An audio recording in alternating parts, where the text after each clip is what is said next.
जिन्होंने अपने मन, बुद्धि, चित्त, अहम, समस्त ज्ञानेन्द्रियां, कर्मेंद्रियां, स्थूल शरीर और स्वभाव सब भगवत स्वरूप कर लिए हैं।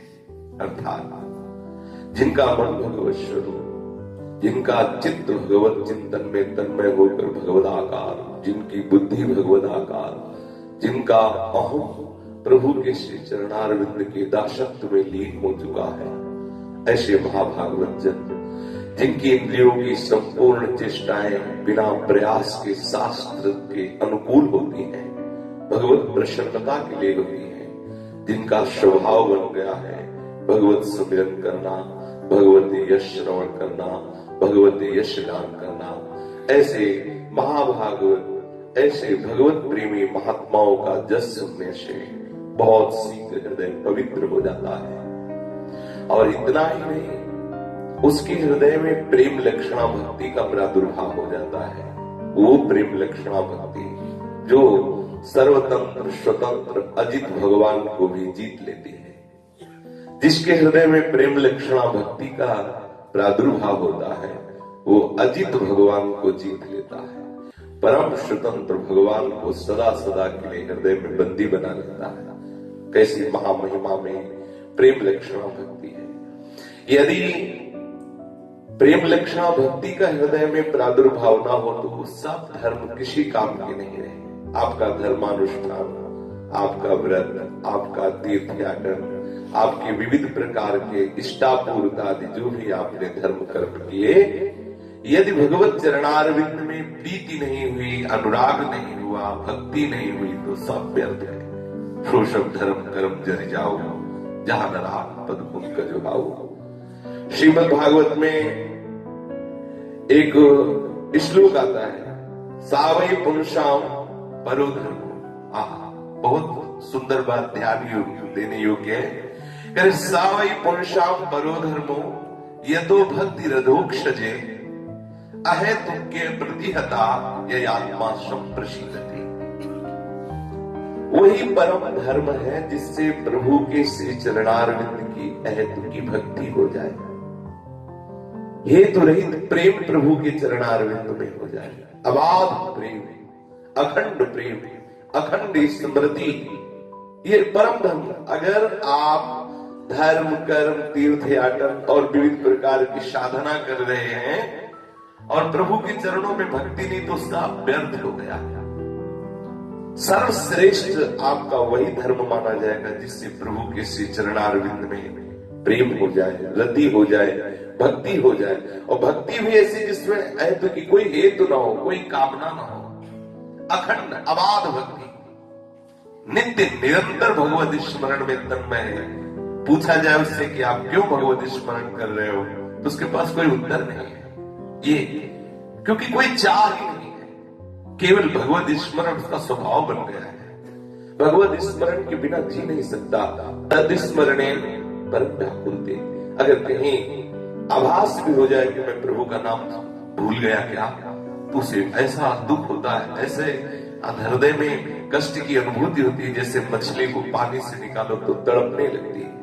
तद स्मरणे परम व्याकुलते। अबाध भक्ति, ऐसी भक्ति से क्या होता है, बोले हृदय आनंद स्वरूप से, परमात्मानंद से, भगवदानंद से भर जाता है। और जिसका हृदय का एक एक कोण आनंद से भर जाता है, उसे तत्वबोध हो जाता है, उसे ही अनुभव होता है अब कृत्य भयो में। उसके हृदय में ही कृत्यता संप्रशीलति, ऐसा आनंद, ऐसी कृत्यता का अनुभव होता है कि हृदय से निकल पड़ता है कि पायो परम विश्राम, अब विश्राम मिल गया। ये कहां से हुआ? प्रेम लक्षणा भक्ति से। प्रेम लक्षणा भक्ति कहां से होती है? प्रेमी महाभागवतों के संग से। यदि भगवत प्रेमी महात्माओं का समागम ना हो तो चाहे जितनी साधना कर ली जाए, प्रभु के चरणों की प्रेम लक्षणा भक्ति नहीं हो सकती। वासुदेवे भगवती भक्ति योगः प्रयोजितः जनयत्यासु वैराग्यम् ज्ञानम् च यदहेतु यदि भक्तों की कृपा से, भक्तों की पावन जस कथन श्रवण से, भक्तों के सानिध्य से हृदय में प्रभु के चरणारविंद की प्रेम लक्षणा भक्ति का प्रादुर्भाव होता है, फिर और कुछ जरूरत नहीं पड़ती। प्रभु के चरणों में भक्ति होते ही, चित्त जोड़ते ही विशुद्ध ज्ञान का प्रादुर्भाव हो जाता है। वासुदेवे भगवती भक्ति योगा प्रयोजिता तो जनयत्यास वैराग्यम ज्ञानम च यद हेतुकम। जो ही प्रभु के श्री चरणारविंद की प्रेम लक्षणा भक्ति का हृदय में प्रादुर्भाव होता है, प्रयोजिता संयोग होता है, तो वैराग्यम, बिना किसी प्रयास के आपको समस्त संसार के भोगों से वैराग्य हो जाएगा। ये भक्ति का प्रभाव। और वो वैराग्य तभी सफल माना जाता है जब प्रिया प्रीतम के चरणों से अनुराग हो जाए। भक्ति बिना प्रयास के आपको ऐसा वैरागी बना देगी कि समस्त भोगों की उपस्थिति में भी ये भोग भोगे जाते हैं, ऐसी भावना ही नहीं रह जाएगी। बड़े बड़े त्यागी लोग वस्तुओं का, भोगों का त्याग करके डरते रहते हैं कि कहीं मैं भ्रष्ट ना हो जाऊं। लेकिन भक्ति महारानी जिसके हृदय में प्रकट हो जाती है, उसके हृदय से ये भावना ही चली जाती है कि ये वस्तु भोग की वस्तु है। जब वो भावना ही नहीं तो निर्भय हो गया। बड़े बड़े त्यागी लोग ये भोग की वस्तु है, ये भावना रहते हुए उसका त्याग करके भी भयभीत रहते हैं। ये भक्ति का अद्भुत चमत्कार कि त्रिभुवन के सारे भोग सामने रहते हुए भी वो भोगने वाली वस्तु है, ऐसा भाव ही नहीं रह जाता भक्त के हृदय में। अगर कहीं किंचन मात्र ये स्थिति अभी नहीं आई है तो ये दूसरी स्थिति रहती, ब्रह्मादिक के भोग सब भी सम लागता है। अगर ये भी स्थिति नहीं आई है तो घबराने की जरूरत नहीं है। आप नाम जप करते रहिए, भक्तों के चरित्र सुनते रहिए, भक्तों के चरणों का आश्रय लेकर उनकी बताई हुई युक्तियों से चलिए तो आपको ऐसी स्थिति प्राप्त हो ही जाएगी। विशुद्ध भगवान के चरणारविंद का अनुराग, संसार से तीव्र वैराग्य, शुद्ध आत्म स्वरूप का बोध, ये सहज में भक्ति महारानी की कृपा से हो जाता है। उसे अलग से वेदांत अध्ययन नहीं करना पड़ता। यदि प्रभु के श्री चरणों में आपकी भक्ति जो हृदय में विषयों के प्रति है, उसका परिवर्तन नहीं हुआ।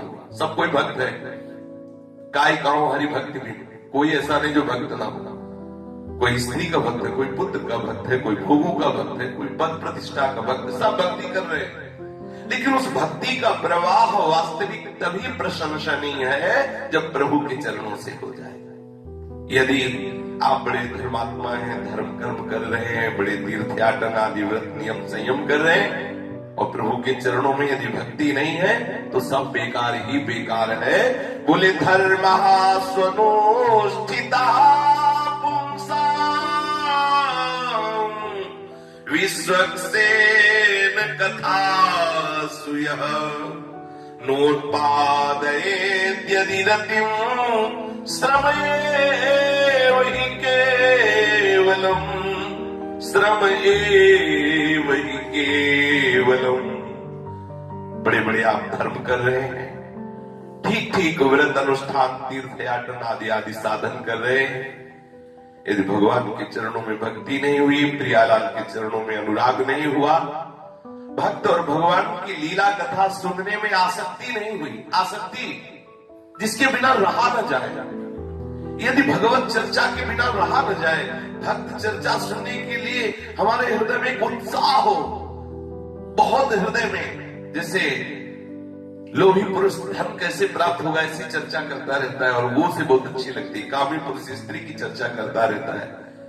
ऐसे यदि प्रभु की चर्चा, प्रभु के जनों की चर्चा आपको प्राण प्रिय लगने लगे तो समझ लेना आपकी समस्त साधनाओं का फल आपको मिल गया। यदि प्रभु और प्रभु की जनों की चर्चा में आपको रुचि नहीं है तो श्रम एव हि केवलम, नोत्पादयेत् यदि रतिम, तो श्रम एव हि केवलम। यदि आपके हृदय में भगवत भागवत चर्चा के प्रति रति उत्पन्न नहीं हुई तो केवल श्रम ही श्रम है, कुछ हाथ लगने वाला नहीं है। प्रभु की अद्भुत कृपा होती है तब प्रभु का जस श्रवण करने को मिलता है। प्रभु के जस श्रवण का फल होता है कि प्रभु के प्रेमी जनों के जस श्रवण में रुचि हो जाए। ये और बात भगवान की विशुद्ध अनुग्रह का स्वरूप है, भगवान के जनों में आसक्ति हो जाना। भगवान के जन के अनुग्रह का विशुद्ध स्वरूप है प्रभु के निरंतर सानिध्य का अनुभव करना, कृपा में डूबना। ये वृक्ष बीज जैसा है। भगवत चरणारविंद के आश्रित जनों के चरणों का आश्रय लेकर उनकी बताई हुई युक्तियों से हम अपने जीवन को श्री श्यामा श्याम के अनुराग रंग में रंगे। पूज्य श्री राधा बाबा के वचन, जब तुम्हें ऐसा श्रवण करने को मिला कि सर्वत्र श्री कृष्ण का सच्चिदानंद में विलास निरंतर चल रहा है, बहुत एक एक शब्द बहुत ही मनन करने योग्य है और माया मुक्त करने की सामर्थ्य इन वचनों में गंभीरता से सुना जाए। जब तुमने सुना, शास्त्रों में पढ़ा कि सर्वत्र हमारे प्रभु श्री कृष्ण का सच्चिदानंद में विलास निरंतर चल रहा है, उनकी सच्चिदानंदमयी लीला के अतिरिक्त यहां कुछ नहीं है, तब तुम्हें प्रतिकूलता की अनुभूति क्यों होती है? बहुत ही सुंदर चर्चा है। तब तुम्हें प्रतिकूलता की अनुभूति क्यों होती है? क्या अनंत दया में श्री कृष्ण में इतना विवेक नहीं कि वो तुम्हारे लिए, तुम्हारे शिशु के लिए, अर्थात तुम बच्चे हो, उनके शरणागत हो, वो तुम्हारे लिए ऐसी प्रतिकूल परिस्थिति पैदा कर देंगे जो परिणाम में तुम्हें दुख प्रदान करे? क्या उनको इतना विवेक नहीं? अनंत दया में प्रभु में, श्री कृष्ण में क्या इतना भी विवेक नहीं कि वो अपने शरणागत के लिए, अपने बच्चे के लिए वो परिणाम में दुखद परिस्थिति पैदा कर दे? मां के द्वारा अपने बच्चों के लिए कोई ऐसी चेष्टा होती है क्या जो बच्चे को दुख देने वाली हो? पर बच्चे को लगती है ऐसी, जैसे बच्चा सुबह खेल रहा है बच्चों के साथ, सब नाक लगाए कि चल, माँ उसे बुलाती, चलो बाथरूम में आओ, हम स्नान करवाए। उसे बहुत बुरा लगता है, माँ कितनी पागल है, खेल से हमें ऐसा, जैसे सुबह डांट लगती है, आप 4 बजे उठो, स्नान करके भजन में बैठो, तो यद तक विश्व में पिच जैसा लग गया। 4 बजे 8 बजे आराम से उठे और ब्रेड टी मिल जाए तो बढ़िया, और कहीं स्वाध्याय के लिए पेपर मिल जाए तो बढ़िया। मतलब वो जितना हम भ्रष्ट मार्ग में चलते उतना मन उत्साहित होता है, और जब हम भगवत मार्ग में चलते तो मन घबराहट पैदा करता है। मन को मरना होता है ना, इसलिए घबराता है। तो शरीरधारी समझता है कि ये मार्ग ठीक नहीं, क्योंकि इसमें घबराहट है, इसमें जलन है, इसमें बड़ी परेशानी, लेकिन वो अपने अज्ञान के कारण। जैसे आप विचार करो, माँ क्या अपने बच्चे के लिए कोई दुखद चेष्टा करेगी क्या? चलो हम ये मान सकते हैं कि मां कर भी सकती है क्योंकि बेचारी अज्ञानी है।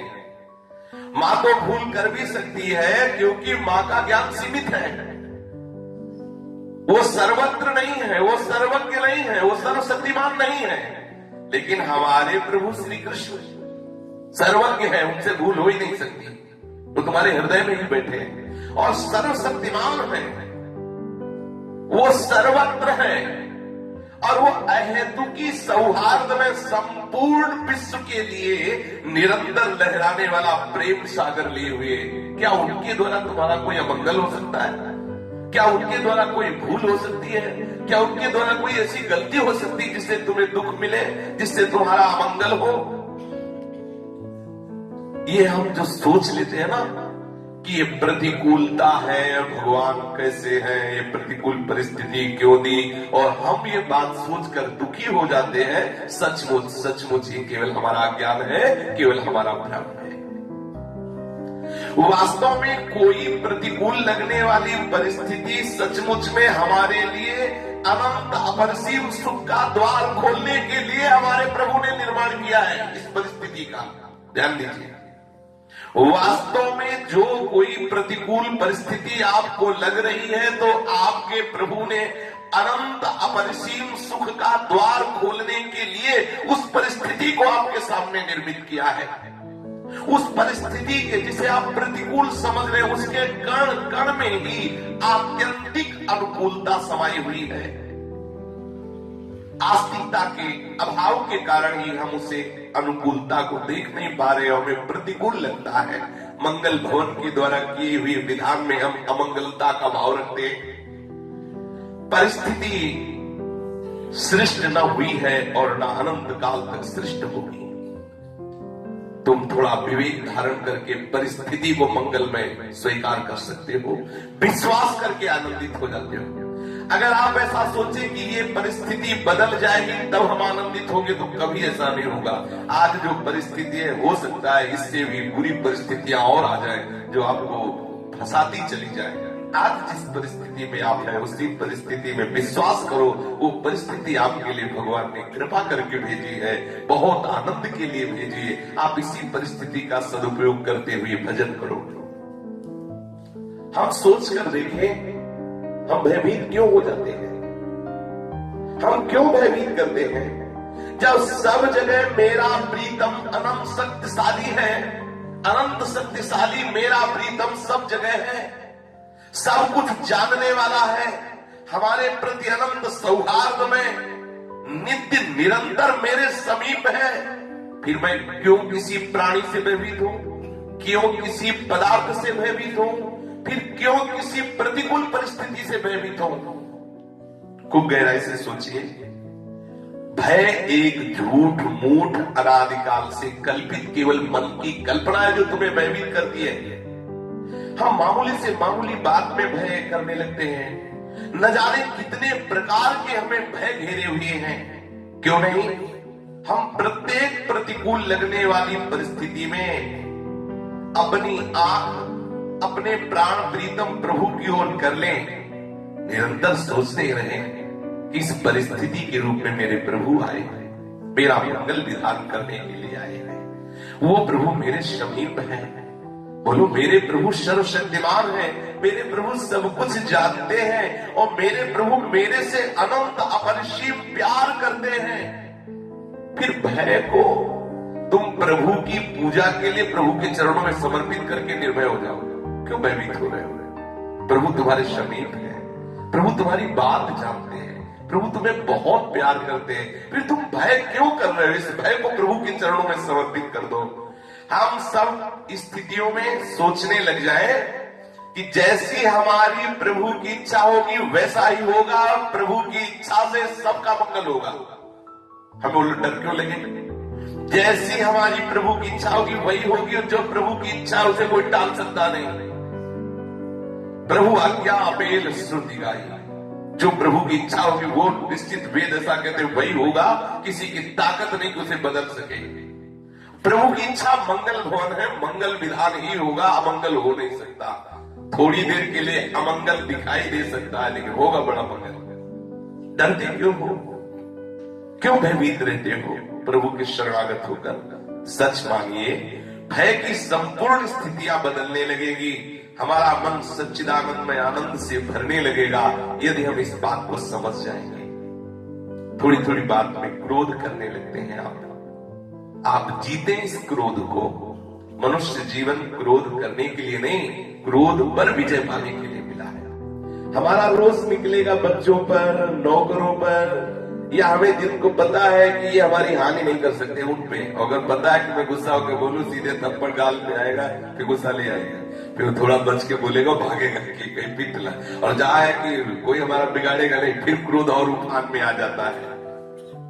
जिनके निमित्त से क्रोध निकलता है, हम सोचते हैं कि हम क्रोध के द्वारा किसी की बुराई को निकाल देंगे, लेकिन आप सच्ची समझिए, जब आप किसी पर क्रोध करते हैं तो वो बुराई तो निकल नहीं सकती जिसके लिए क्रोध कर रहे हैं, और वो बुराई उसके अंतस चेतना में और गहरी जाके बैठ जाती है। अपना भी नुकसान क्रोध से और दूसरों का भी नुकसान क्रोध से। क्रोध से कभी किसी का सुधार नहीं होता। सोचो, क्या आपने पूरे जगत का मंगल का ठेका ले रखा है? सोचो, क्या आपके क्रोध करने से जगत का मंगल हो जाएगा? सोचो, क्या आपके क्रोध करने से किसी की बुराई छूट जाएगी? ये भ्रम कि मैं डांट फटकार नहीं करूंगा तो सुधार नहीं होगा, ये भ्रम, केवल भ्रम। इस भ्रम से निकलिए।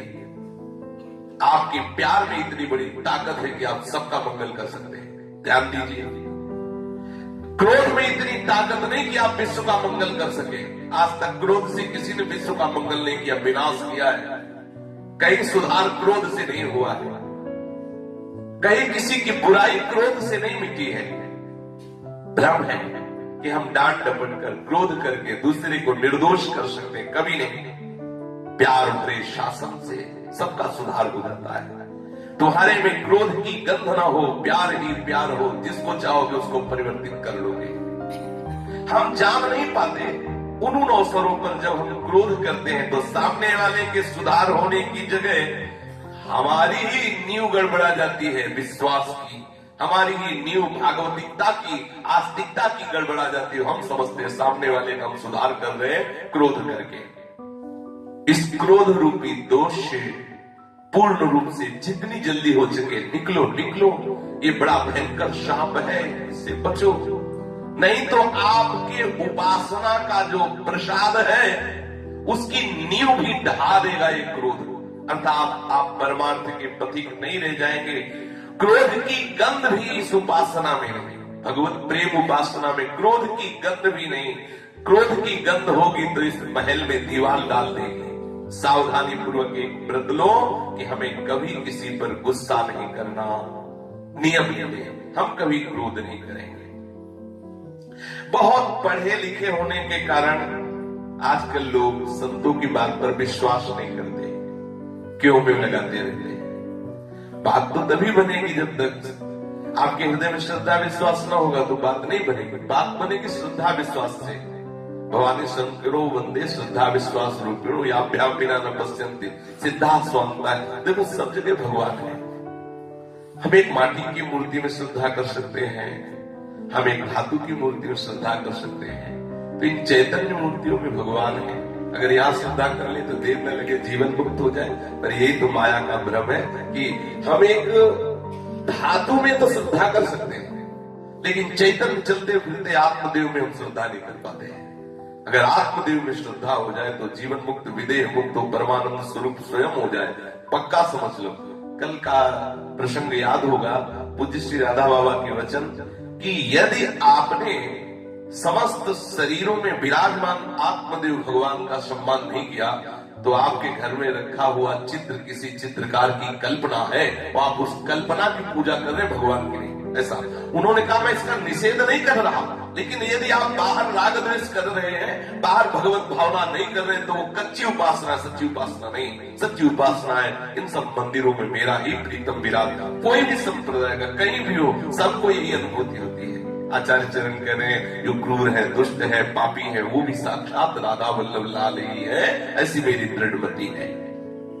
बहुत पढ़ लिख गए तो श्रद्धा और विश्वास नहीं रहा, तर्क शुरू हो गया। परंतु जो सत्य है उसको श्रद्धा विश्वास से जाना जाता है, तर्क के द्वारा नहीं। श्रद्धावान लभते ज्ञानम, फिर लिखा जाता है तर्कवान लभते ज्ञानम, लेकिन कहा गया श्रद्धावान लभते ज्ञानम। ये मन सदैव श्रद्धा से आपको गिराता रहेगा, क्योंकि अगर श्रद्धा बढ़ती गई तो मन गिरेगा, मन फंसेगा, मन मरेगा, और वो सदा सदा के लिए अपना होगा। और मन ऐसा चाहता है, मन चाहता है छूटता रहे, खूब मनमानी आचरण करते रहे, इसलिए श्रद्धा विश्वास से अलग करता रहता है। सत्य सत्य ही है, प्रभु परम सत्य है।